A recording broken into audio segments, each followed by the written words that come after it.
Today we're going to talk about the Nazi concentration camps and the differences between the Nazi concentration camps. Many people believe that all of the Nazi concentration camps were death camps, but that's not true. Even though many people did die at these camps, not all were considered death camps. Most of the concentration camps, and there were hundreds of them, were just in-between points where the Jews were sent, and then they were sent to the concentration death camps. Even though many people think that it was just the Jews that were sent to these camps, that's not true. Many people that went against the Nazi ideals and anything that pertained to the Nazi Party were sent to these death camps as political prisoners. The concentration camps held gypsies, homosexuals, and anybody that went against the political ideals of the Nazi Party. There were hundreds of different concentration camps, and even if they weren't sent to a death camp, they had little hope of surviving any of the camps. When the camps were liberated, many of the people inside the camps were dying from starvation and typhus. And when they were given food, because their stomachs couldn't digest it, they died anyways. In these in-between camps, the Jews were made to think that they were just being moved away from the Germans and resettled because they didn't want them around the Germans, and they were okay with that. Many people were told that they could send postcards home and they could contact their family once they were moved. Many of these people never saw their families again. The concentration camps were just mini ghettos.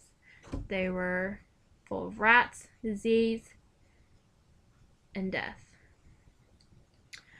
The death camps were where many people's idea of concentration camps comes from. Death camps such as Auschwitz-Birkenau, Dachau, and Chelmno were considered death camps. There were 6 death or extermination camps constructed in Poland, and the primary purpose of these camps was the methodical killing of millions of innocent people. And not all of these death camps put the Jews straight to death. Auschwitz-Birkenau was also a forced labor camp, and the Jews that looked like they were healthy were first used as labor. And if they survived the hard labor, then they were put to death. The first death camp was Chelmno, and it began operating in 1941. The 5 other ones began operating about a year later in 1942. These 6 death camps put to death over 2.7 million Jews in 3 years, from 1942 to 1945.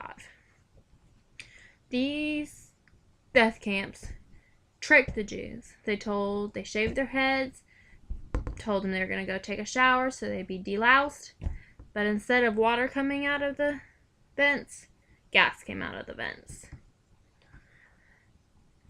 After this, the Nazis took the bodies and they either burned them in the crematoriums or they buried them.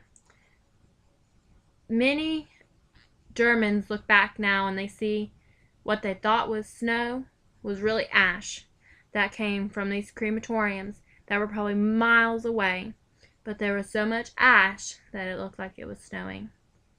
When these camps were liberated, towards the end of the war, even before liberation, the Germans were told total extermination. They wanted all the Jews dead, and they just started shooting people. So even if a Jew lasted through the forced labor at Auschwitz, at the end, not many were liberated. Over 6 million Jews were killed in the Holocaust between the concentration camps and the death camps.